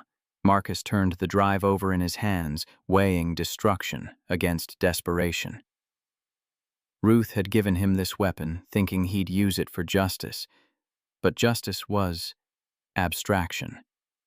Zara was concrete, gap-toothed smile, strawberry shampoo, the way she held his hand crossing streets. He'd burn every piece of evidence, let 73 families stay buried in debt if it meant hearing his daughter's voice again. His phone rang. Not Bella this time. Unknown number with Cleveland area code. Mr. Killian, my name is Isaiah Grant. I'm with the Department of Justice Civil Rights Division. Ruth Morrison gave me your number. She said you have evidence I need seeing. Marcus's hand tightened on the drive. I don't have anything. She said you've documented 6 years of contractor fraud at Ashford Global, systematic discrimination, 73 families, evidence that could support federal charges under civil rights statutes. Isaiah's voice carried weight of someone who'd spent years building cases powerful people wanted buried. I understand you're in a difficult position. Your daughter was just removed from your custody. But those two things might be connected in ways you haven't considered. How did you know about Zara? Because Cordelia Blackwood's lawyers are part of the same network protecting Ashford Global for 30 years. Same law firms, same judges, same system designed keeping people like you and me from threatening people like them. A pause. I can't promise getting your daughter back, but I can promise that if you help me build this case, we expose everyone who profits from keeping families like yours powerless. Marcus closed his eyes. Vengeance or salvation? Isaiah was offering the former disguised as the latter. Even if I had evidence, using it means destroying the woman my daughter's been living with. Means proving I've got questionable judgment. Means giving Cordelia more ammunition. Or it means showing a judge you're someone who fights for what's right even when it costs you everything. That you're not just victim, but father who protects his daughter by protecting other daughters, other sons, other families. Isaiah's tone shifted, became personal. I grew up watching my father lose his construction business to contractors who didn't pay. White-owned companies that found reasons withholding money until he went bankrupt. I became lawyer because I got tired watching good people get crushed by systems never designed being fair. So I'm asking you, do you want being another casualty, or do you want being the one who finally stops the machine? Marcus looked at the encrypted drive, at Zara's unfinished box on the workbench, at Naomi's photograph that traveled with him everywhere because forgetting was luxury grief didn't allow. I want my daughter back first. Then we can talk about justice. Fair enough. Meet me tomorrow. Bring what you have. Let me see if it's enough building federal case. The call ended. Marcus sat in silence, measuring weight of choices, all leading to pain. Use evidence and risk losing Zara forever when Cordelia's lawyers painted him as vindictive and unstable. Stay silent and watch 73 families continue drowning while he saved only himself. The workshop door opened. Bella stood in the threshold, and for once her calculated composure had cracked. Her eyes were red from crying or rage Marcus couldn't tell and didn't care. I'm going to Switzerland, tonight. I'm bringing Zara back. Marcus stood, anger and hope colliding in his chest. Cordelia won't just hand her over because you ask nicely. I'm not asking. I'm threatening. My attorney found irregularities in Cordelia's tax filings, significant irregularities, the kind triggering federal audits and criminal investigations. Bella's voice carried sharp edge of someone reverting to the only language she spoke fluently, leverage. She gives me Zara, or I make sure every regulatory agency in 2 countries knows exactly how she's been hiding assets. You'd do that, risk your relationship with your lawyers, your connections, all of it. Bella met his eyes without flinching. I'd burn every relationship I have if it means that little girl stops crying for her father. Bella left on a red-eye flight. Marcus spent the night alternating between his workshop and Zara's empty room, unable staying in either place long enough for absence suffocating him. By sunrise, he'd made his decision. He called Isaiah Grant and arranged meeting at a coffee shop in downtown Cleveland, neutral ground, where federal investigators and desperate fathers could plot against empires. Isaiah arrived precisely on time, carrying leather briefcase that had seen years of use and wedding ring, suggesting someone waited at home hoping he'd win more cases than he lost. Mid-40s black, with the kind of exhaustion coming from fighting battles where victory meant slightly less injustice instead of actual justice. Marcus slid the encrypted drive across table. 73 families. 6 years. Contracts, payment records, email chains showing HR dismissed every complaint. Testimony from 41 contractors willing going on record. Isaiah connected the drive to his laptop, his expression shifting as he scrolled through files. Minutes passed. The coffee shop's ambient noise, espresso machines, hissing conversations overlapping, faded into background static. This is comprehensive. Almost prosecutorial-level documentation. Isaiah looked up. How did you get access to internal HR files? Someone who's been documenting this longer than I have. Someone who lost her husband to the same system. Ruth Morrison, the housekeeper. Isaiah made a note. She'll need protection. Whistleblowers in these cases tend facing retaliation. Can you actually build case from this? Isaiah's fingers moved across his keyboard, cross-referencing documents against federal statutes. Title VII violations. Civil Rights Act of 1964. Possibly RICO if we can prove conspiracy. The payment disparities alone, $51,000 versus $98,000 for identical work that's prima facie discrimination. Add the systematic burial of complaints and we've got institutional pattern and practice. He paused, his gaze sharpening. But this goes deeper. These shell companies routing payments, the 30-year timeline, the involvement of multiple executives. This isn't just Ashford Global. This is generational corruption. Marcus felt something shift in his chest. Not hope exactly, but possibility of hope. What do you need from me? Testimony. On record. At Labor Relations Commission hearing.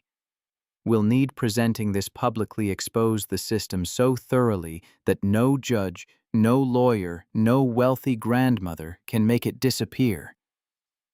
Isaiah closed his laptop. But I need being honest with you. Going public means your life gets examined. Your contract with Isabella Ashford. Your living situation. Everything Cordelia's lawyers want using against you becomes public knowledge. Will it help getting Zara back? It might. Judges respond to public pressure. If you're the man who exposed 30-year fraud conspiracy protecting 73 families, you're not just desperate father.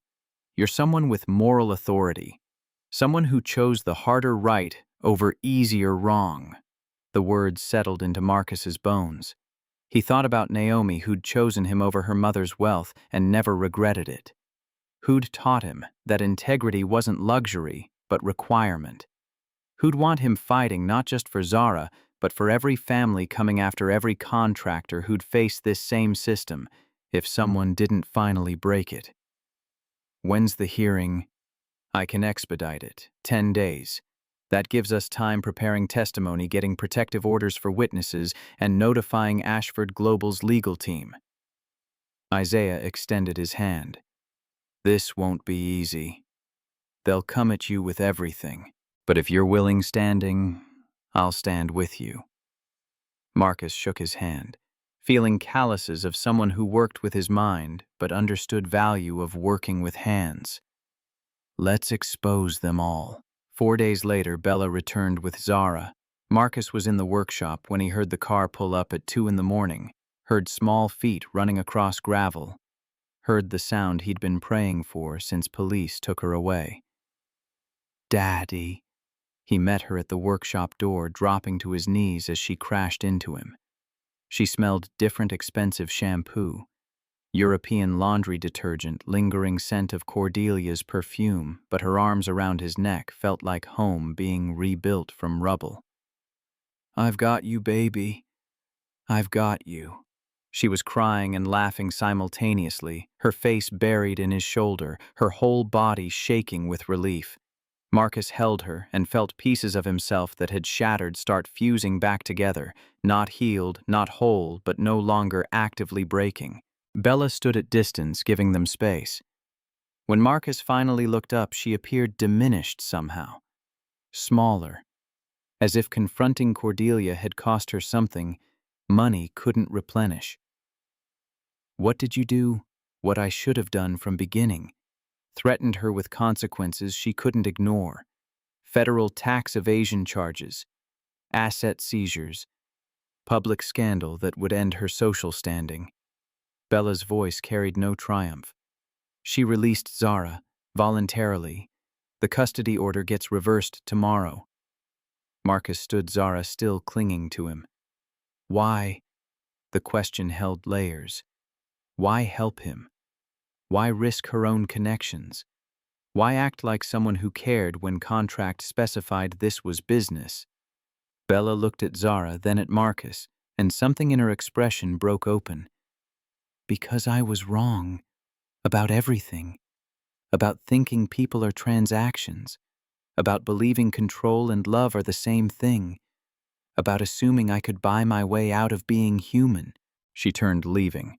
Marcus's voice stopped her. "I'm testifying at federal commission hearing in 6 days about Ashford Global's contractor fraud. About 73 families your company has been stealing from for 6 years. The Department of Justice is building case. They have all evidence, and I'm the primary witness." Bella went very still. "You're destroying my company." "I'm exposing crime. There's difference." The words hung between them, sharp with echoes of their first conversation. "You bought me. There's difference." Now tables had turned and Marcus held all leverage. "I could invoke the NDA clause in our contract, prevent you from testifying, sue you for breach if you proceed. You could, and you'd prove every terrible thing I've thought about you since I walked into your office and saw my life reduced to folder." Marcus shifted Zara's weight, her head resting against his shoulder, already falling asleep with sudden security of children believing their parents can fix anything. "Or you could choose different. You could testify with me, against Vivian and whoever else enabled this. You could be the person who dismantles what your grandfather built instead of the person protecting it." Bella's hands trembled. Marcus watched her face cycle through calculations, weighing loyalty against morality, family against justice, empire she'd inherited against the person she might still become. "I need time thinking." "You have 6 days. The hearing's scheduled. With or without you, I'm standing up there telling truth about what Ashford Global has done to families who couldn't fight back." Marcus moved toward workshop door, Zara solid and real in his arms. "Decide who you want being when truth comes out. The person who enabled it or the person who stopped it." The next 3 days passed in preparation. Isaiah arrived with boxes of documents, legal precedents, testimony guidelines. They sat in Marcus's workshop late into nights building case as carefully as Marcus had once built furniture. Every joint precise, every connection, load-bearing, every element designed withstanding scrutiny pressure. Ruth provided context documents couldn't capture, names of HR directors who'd buried complaints, dates when Vivian had personally signed off on reduced payments. Email threads proving Silas Crane, Ashford Global's CFO, had created shell companies specifically hiding money from contractors who'd completed work in good faith. Silas has been with company 30 years, since before Bella was born. He learned this system from her grandfather. Ruth spread out financial records showing payment flows disappearing into subsidiaries, re-emerging as operational expenses vanishing again into offshore accounts. This isn't just fraud. This is architecture. Someone designed this being invisible. Marcus studied paper trail seeing patterns he recognized from his architecture training. Systems within systems. Load-bearing corruption holding up entire structure. Remove one piece and everything collapsed. How deep does this go? Isaiah looked up from his laptop where he'd been cross-referencing Ashford Global's practices against 7 other states' contractor complaints. I've found similar patterns in Ohio, Michigan, Pennsylvania, Indiana, Illinois, Kentucky, and West Virginia. Different companies, same ownership structure, same payment methodologies, same shell company names with slight variations. He turned his screen showing Marcus' spreadsheet that made his stomach drop. It's not 73 families, it's 347 families across 8 years and 7 states. Total estimated theft, $18.3 million. The number sat in the workshop like physical presence, 18 million. Stolen in increments small enough that individual contractors couldn't afford fighting. Distributed across enough time and geography that no one saw a pattern until someone stood far enough back seeing whole picture.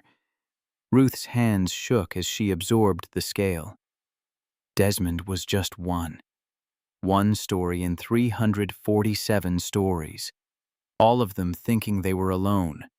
All believing they'd failed instead of been robbed. We tell all their stories. Marcus's voice came out harder than he intended.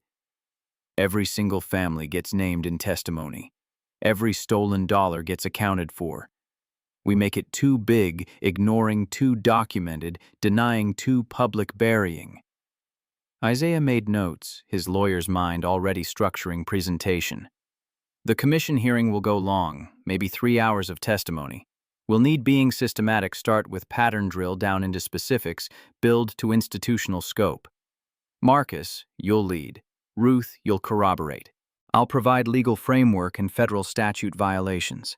He paused. If Isabella Ashford testifies with us instead of against us, it changes everything. Corporate insider with immunity is the kind of witness ending careers and starting indictments. Marcus thought about Bella, the woman who'd bought him like furniture. The woman who'd flown to Switzerland retrieving his daughter. The woman standing at crossroads between person her grandfather had raised her being and person she might choose becoming. I don't know which way she'll go. Then we prepare for both possibilities. On the 5th night, Marcus found Bella in her home office at midnight. She sat surrounded by documents, her desk covered in contracts and payment records and email chains condemning people she'd worked with for years. Her face carried exhaustion of someone who'd been awake for days confronting truths she'd spent lifetime avoiding. Marcus set the encrypted drive on her desk. I know everything. 73 families here. 347 across 7 states. 6 years of systematic fraud totaling $18.3 million stolen from contractors who couldn't afford lawyers fighting back. Bella stared at the drive like it might explode. Marcus, I have recordings of you and Vivian. Phone conversations where you talk about contractors being too desperate complaining. Where you discuss maintaining system because it's always worked this way. He leaned against her desk, his voice quiet but unyielding. I documented everything for 4 months. Testimony from 41 families, bank records, HR files showing buried complaints, complete prosecutorial case that Department of Justice is ready presenting at federal commission hearing in 3 days. Her composure finally shattered. Bella's hands went to her face, and when she looked up, tears tracked through her makeup. You think I knew about contractors? I have recording of you telling Vivian, we've done this for years. I meant business practices. Bella stopped understanding, crashing over her like cold water. Oh God, They've been using my name, my authority, my grandfather's legacy, all of it stealing from people who had nothing. Marcus pushed the drive closer. I found emails going back 30 years. Your grandfather started this in 1994. Vivian and Silas expanded it. They built empire on theft so systematic it looked like business. He pulled up document on his phone, showed her spreadsheet Isaiah had compiled. 347 families, 18 million stolen. Federal crimes carrying prison time. Bella scrolled through numbers, her breathing becoming shallow. This destroys everything. This destroys corrupt system. There's difference. Marcus straightened, giving her space processing what was coming. Commission hearing is in 3 days. I'm testifying. Isaiah Grant from DOJ will present federal case. Ruth Morrison will corroborate. 41 contractors will tell their stories. And you have choice. What choice? Testify with us, against Vivian and Silas. Get immunity from DOJ by cooperating fully. Be the person who dismantles this instead of the person protecting it. Bella's laugh came out broken. You're asking me betraying my family. I'm asking you choosing between family and justice. Between protecting people who stole millions from families like mine or standing with those families. Marcus moved toward door, then paused. Vivian took Zara from me to destabilize our arrangement. She knew it would break me. She was willing, traumatizing 7-year-old protecting her own interests. That's your family, Bella. That's who you're protecting if you stay silent. He left her alone with evidence, with choice, with person she'd have seeing in mirror for rest of her life depending on what she decided.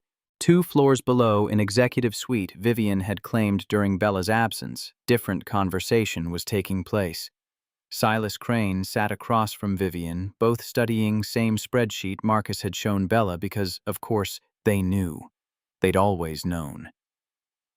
Morrison gave files to Killian. He's been building case for months. Vivian's fingers drummed against mahogany. DOJ investigator Isaiah Grant has enough filing federal charges. Wire fraud, mail fraud, civil rights violations. They're presenting at Labor Relations Commission in 3 days. Silas's expression remained calm, but his eyes carried hardness of someone who'd spent 3 decades evading consequences. Marcus signed NDA as part of his contract with Bella. If he testifies he violates confidentiality, we can sue for breach, get injunction, maybe force him into silence. And if he testifies anyway, we threaten his custody arrangement. Make clear that defying us means losing his daughter permanently. Cordelia's still willing taking Zara if we need that leverage. Vivian smiled without warmth. And Ruth Morrison. Fire her. Today. Escort her off property. If she doesn't have employment, she loses credibility as witness. We can argue disgruntled former employee with axe grinding. The other contractors. Most are still drowning in debt we created, threaten their remaining credit, their housing, their ability working. Make clear that testifying means losing everything they have left. Silas stood adjusting his suit jacket with precision of someone who'd worn armor his entire life. We've survived worse. We'll survive this. What about Bella? The question hung in air, heavy with implication. Vivian's smile widened. Bella's soft now. She's been playing house with the help. She's emotionally compromised by Carpenter and his daughter. She'll do nothing.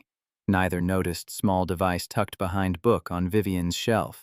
Marcus had planted it 3 weeks ago, learning surveillance from YouTube tutorials and desperation. Every word recorded, every threat documented, more evidence for case becoming impossible defending against. In her office, Bella listened to playback on her phone, heard her cousin call her soft, heard them plot destroying Marcus, threaten Ruth, terrorize families who'd already lost everything. Heard contempt in Vivian's voice when she said, "the help." Bella picked up her private phone, not company line, not anything connected to Ashford Global, and made call. I need speaking with someone at Department of Justice. Criminal Division. I'm ready discussing immunity agreement. The federal building conference room filled 2 hours before hearing began. Contractors and their families occupied gallery 73 sets of eyes that had seen too much injustice believing in anything except possibility of witnessing accountability. Media filled remaining seats local news investigative journalists who'd been following stories since rumors started leaking week ago, few national outlets drawn by alleged fraud scale. Marcus sat at plaintiff's table wearing same suit he'd worn signing Bella's contract. Isaiah Grant beside him, 3 boxes of evidence stacked within reach. Ruth Morrison in row behind them, her hands clasped together like prayer or preparation. Vivian and Silas entered with their legal teams, 6 lawyers in suits costing more than Marcus earned in good years. They took positions at defendant's table with confidence of people who'd never lost because system was designed protecting them. 5 commissioners filed in. Chairwoman Sandra Hayes surveyed packed room with expressions suggesting she'd seen this movie before and knew how it ended. Usually with settlements buried in NDAs and justice postponed indefinitely. She was about learning different. Side door opened. Every head turned. Isabella Ashford entered wearing navy suit carrying folder and walked past defendant's table without acknowledging Vivian's stunned face. She sat down at plaintiff's table, next to Marcus, in front of 200 witnesses and every camera in room. Vivian's face went white. Silas leaned over, whispering urgently to their lead counsel. Gallery erupted in confused murmurs. Commissioner Hayes banged her gavel once. Order. This hearing will come to order. She looked at party's configuration with raised eyebrows. Ms. Ashford, you're listed as CEO of defendant company. Can you explain your seating choice? Bella stood, her voice carrying across room with same authority she used in boardrooms. I'm here as cooperating witness commissioner. Department of Justice has granted me immunity in exchange for full testimony regarding fraudulent practices at Ashford Global Industries. I'm sitting with plaintiffs because that's where I belong. Room exploded. Cameras flashed, reporters shouted questions. Vivian surged to her feet, her carefully maintained composure finally cracking. You can't do this. You're betraying your own family. Bella turned facing her cousin, and Marcus saw a woman who'd bought him replaced by someone harder and clearer. I'm stopping criminal enterprise that operated under my authority. If you call that betrayal, you've confused family with felony. Hayes's gavel came down 3 times before order returned. She fixed Bella with a look that could cut glass. Ms. Ashford, you understand that testimony given here today is under oath and subject to perjury charges if proven false. I do, Commissioner. Then let's proceed. Mr. Killian, you may begin your presentation. Marcus stood. Every eye in room locked onto him. Black Carpenter who'd infiltrated Billionaire's world and emerged with evidence toppling empire. He opened first exhibit and his voice emerged steady. For 6 years, Ashford Global Industries systematically defrauded 73 black contractors in Cleveland through identical buried contract clauses. Average loss per family was $47,000, total theft $3.4 million. But this hearing isn't just about those 73 families. It's about recognizing that what happened in Cleveland happened in 7 other states to 274 additional families. 347 families total. $18.3 million stolen over 8 years through system designed being invisible. He displayed first contract, Terrence Williams, masonry, promised $100,000, paid $53,000. Clause on page 53 giving Ashford Global unilateral authority determining quality standards. Pattern is consistent across every contract. Pages 1 through 46 look standard, professional, fair. Poison hides deep enough that most contractors never find it until money doesn't arrive. And when they complain, Marcus pulled up next exhibit email chain from HR. Every complaint was dismissed. 18 formal grievances filed over 6 years. 0 investigations conducted. 0 contractors paid what they were owed. He walked commissioners through data. Payment disparities. Black contractors averaged 90 to 120 days wait time. White contractors 30 to 45 payment amounts. Black contractors 51,200 average. White contractors 98,400 for identical work. Commissioner Torres leaned forward. Mr. Killian, how did you obtain access to internal corporate documents? Someone who'd been documenting this system longer than I have. Someone whose husband was first contractor defrauded in 2018. Someone who took job at Ashford Global surviving after they destroyed her family's business. Ruth stood in gallery and Marcus felt her testimony's weight adding to his own. Ruth Morrison, housekeeper at Ashford Estate, wife of Desmond Morrison, electrical contractor, owed $63,000, paid $28,000, still in debt 6 years later. Vivian's lawyer stood. Objection. Mrs. Morrison is disgruntled employee with clear bias against sustained. Hayes looked at Ruth. Mrs. Morrison, you'll have opportunity testifying. Please sit. Marcus continued moving through exhibits with systematic precision Isaiah had trained him using. Shell companies created by Silas Crane. Payment authorizations signed by Vivian Ashford. HR records showing complaints routed directly to Vivian's office where they died. This wasn't negligence. This was design. Someone built this system stealing from contractors who couldn't afford fighting back. Someone maintained it for 8 years across 7 states. Someone profited while 347 families lost homes, businesses, futures. He pulled up recording audio captured from Vivian's office. We've done this for years. Contractors won't talk. They're too desperate. Vivian's voice, clear, undeniable, admitting systematic fraud in words her own lawyers couldn't spin. Commissioners' faces shifted. Torres made notes. Hayes's expression hardened. Even junior commissioners who'd looked bored 15 minutes ago were paying attention now. Marcus presented for 43 minutes. Every family named. Every stolen dollar accounted for.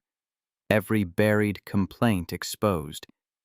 When he finally sat down, silence in room carried weight. Hayes turned to Bella. Ashford, you have immunity. That means you're here voluntarily. Why? Bella stood and Marcus saw her hands shake before she controlled them. She laid her folder on table immunity agreement signed by federal prosecutors. Because I was CEO. Because this happened under my authority. Because I didn't know extent, but I should have. Her voice carried across room without amplification. I inherited Ashford Global from my grandfather when he died 4 years ago. I inherited profitable company with strong margins and happy shareholders. What I didn't know I'd inherited was criminal enterprise built on stealing from people who had no power stopping it. She opened her folder and pulled out emails predating her tenure. My grandfather started contractor optimization program in 1994. That's what he called it. Optimization. He believed that contractors, particularly minority-owned contractors, inflated their bids and needed being taught market discipline. His discipline meant systematic underpayment justified by buried contract clauses, giving Ashford Global unilateral authority determining quality and withholding payment. Bella's voice cracked on word quality, but she pushed through. When I became CEO, Vivian Ashford and Silas Crane were already running this program. They'd expanded it from Cleveland to 7 states. They'd refined system being nearly invisible. Different shell companies varied payment timelines just enough variation that no one saw pattern, and they convinced me this was normal business practice. Necessary shrinkage. Market forces. She turned facing Vivian directly. I didn't question it. I should have. I had all authority and none of courage asking why our contractor costs were consistently below market rates, why HR kept dismissing complaints, why same families kept filing grievances going nowhere. I was complicit through willful ignorance, and I'm here ending it. Vivian's lawyers were whispering urgently, but Vivian herself sat frozen, watching her cousin dismantle everything they'd built together. Bella presented internal emails showing payment authorizations, financial records proving shell companies existed solely hiding contractor payments, meeting notes where Vivian and Silas discussed maintaining optimization program because it generated $12.7 million in extra profit over 8 years. $12.7 million. Commissioners wrote that number down. Hayes called for 15-minute recess. Room erupted in conversation. Marcus stayed seated, watching Bella gather her documents with shaking hands. She'd just committed professional suicide. Burned every bridge. Destroyed her own family's legacy standing with people her grandfather had taught her seeing as lesser.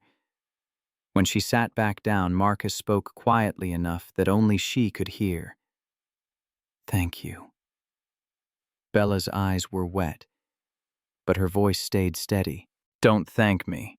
I'm just stopping being the problem." Recess ended. Ruth Morrison took stand not legally required for commission hearing, but Hayes allowed it for record. Ruth told her story in calm voice of someone who'd survived and refused being silenced anymore. Desmond's business destroyed. Their home foreclosed. 6 years of quiet documentation while working in house of people who'd stolen her life. 12 contractors followed, each telling variations of same story, promised fair payment, delivered quality work, received half or less of what contract specified, complained and got nowhere, fell into debt they couldn't escape. Jamal Henderson, Patricia Williams, Thomas Jefferson, names that would appear in federal case file, families who'd finally found someone willing listening. By hour 3, pattern was undeniable. Commissioner Hayes called for final arguments. Isaiah Grant stood, and his voice carried federal law's authority. This commission hearing serves as foundation for federal charges, including wire fraud mail, fraud civil rights violations under Title VII, and potentially RICO conspiracy charges. United States Department of Justice has reviewed evidence presented here today and determined that prosecution is warranted.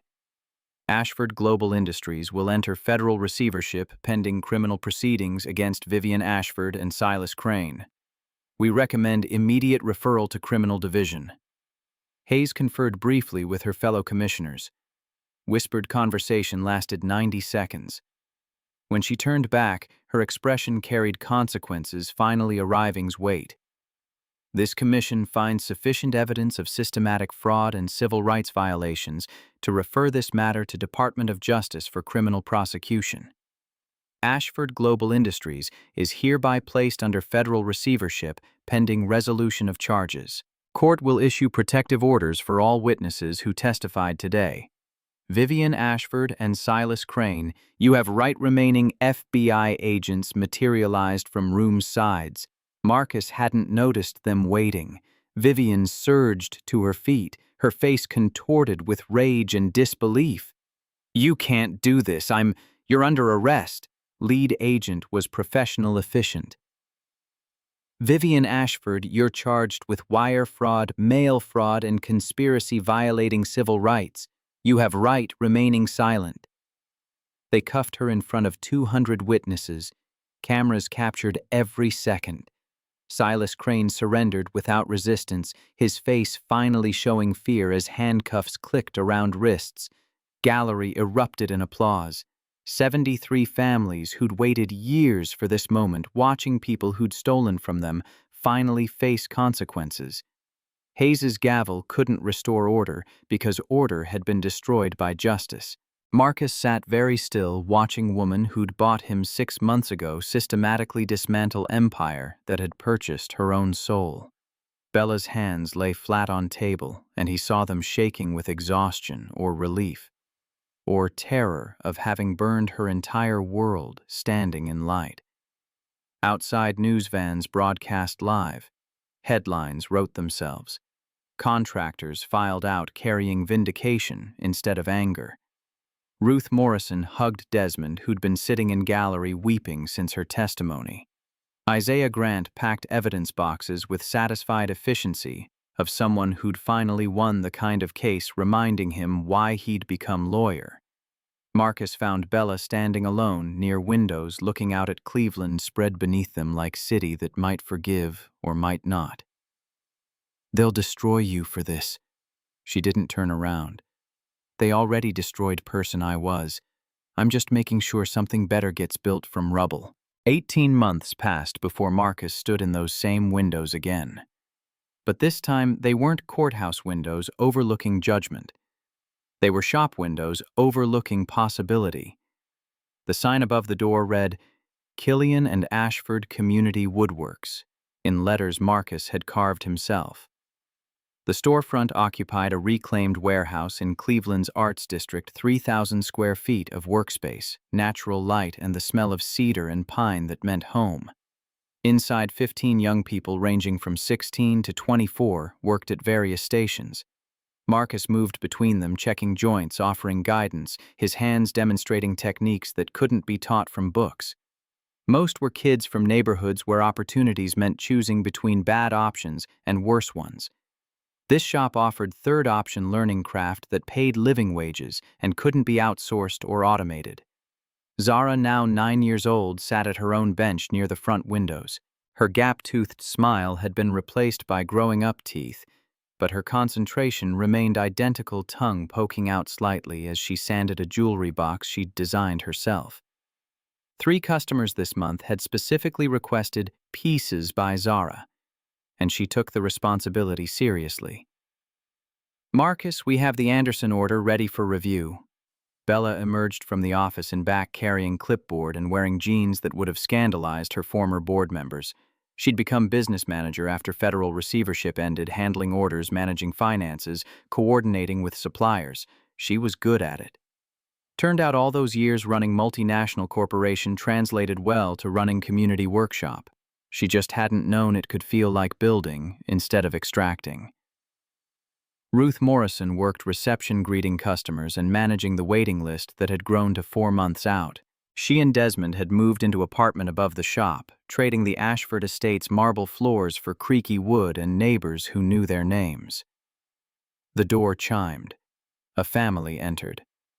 Mother, father, 2 kids examining the display pieces with wonder, reserved for things made by human hands instead of machines. Zara hopped off her stool and approached them with confidence Marcus still marveled at.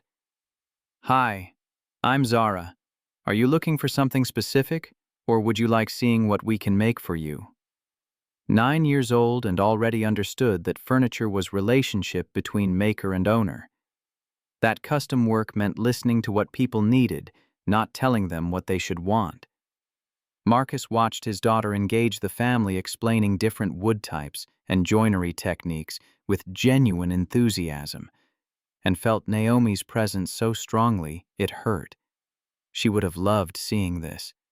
Their daughter thriving, their values passed forward, their choice to build life on love instead of money proving correct in ways even Naomi might not have imagined.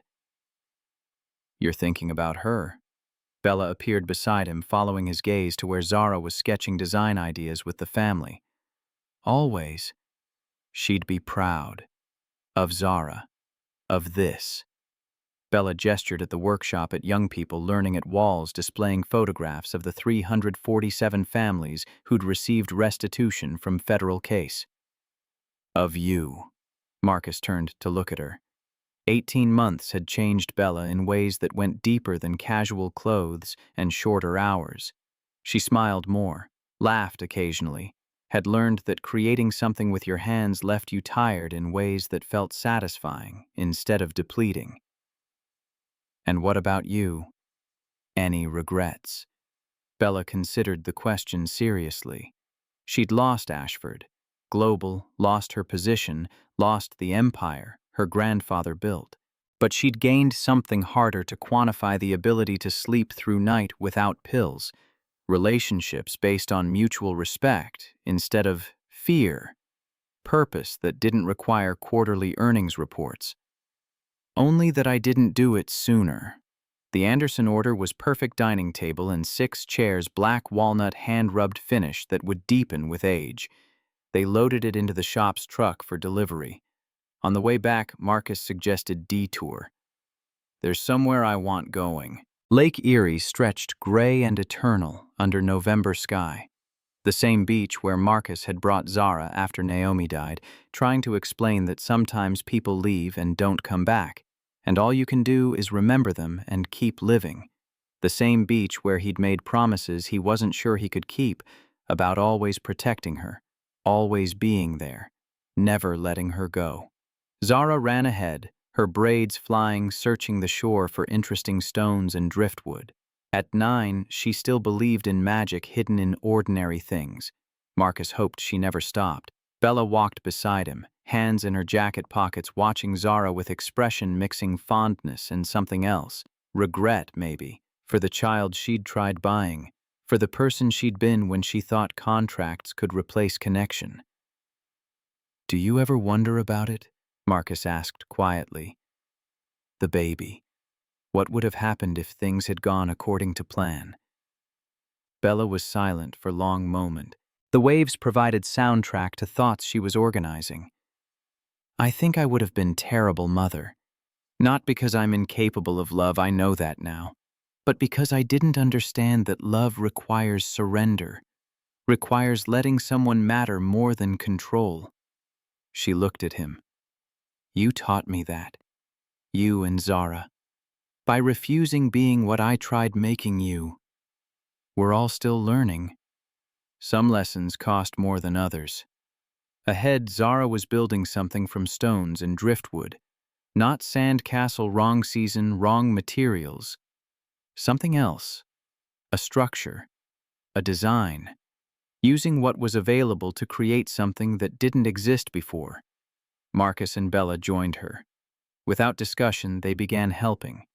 Zara directed them like foremen on construction site. This stone here, that piece of driftwood there, arrange them so they balance but look precarious.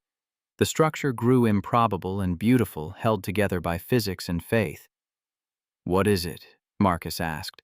Zara stood back, examining their work with critical eye. "It's us. It's weird and doesn't make sense and probably shouldn't work. But it does."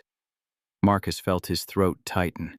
9 years old and already wiser than most adults would ever be. Bella knelt beside Zara, and for once her walls were completely down. "Your daddy used to tell me that some things are bigger than the sky. I never understood what he meant, but I think I'm starting to." Zara looked up at her, then at Marcus. "What is bigger than the sky?" Marcus pulled his daughter close, and Bella's hand found his shoulder. Tentative but present. The three of them standing on beach where endings had once felt absolute, now standing in middle of something that resembled beginning. This, right here, us choosing to be better than we were, that's bigger than the sky, baby. That's bigger than anything. The waves rolled in, the stones stayed balanced, and the structure they'd built together, improbable and beautiful, held against the wind. Behind them, the city continued its business. Federal consent decree on Ashford Global would continue through 2031, ensuring no other families faced what the 347 had endured. The Naomi Killian Memorial Scholarship had funded 47 students so far, with 30 more enrolled every year. Vivian served 14 months in federal prison. Silas served 6 years. The system that had protected them for 30 years had finally broken. Not because one person fought it, because people chose standing together instead of falling alone. Zara pulled away from Marcus and ran toward the waves, her laughter carrying across the beach like music. Marcus watched her go, his daughter healthy and whole and knowing she was loved beyond measure. Bella stood beside him, and their hands found each other without planning. Not romance exactly, not yet, but connection that acknowledged what they'd survived together and what they might still build. "Thank you," she said quietly, "for not giving up on me being better." Marcus squeezed her hand. "Thank you for proving it was possible." The structure they'd built from stones and driftwood wouldn't survive the next high tide. But that was okay. Some things aren't meant lasting forever. Some things are meant teaching you that even temporary beauty matters, that even improbable connections can hold against wind, that even people who start as buyer and bought can end as builders of something neither could have created alone. Justice delayed had become justice delivered, not perfectly, not completely, but enough to change one corner of the world, enough to protect 347 families and counting, enough to prove that dignity isn't for sale and love can't be contracted, bigger than the sky.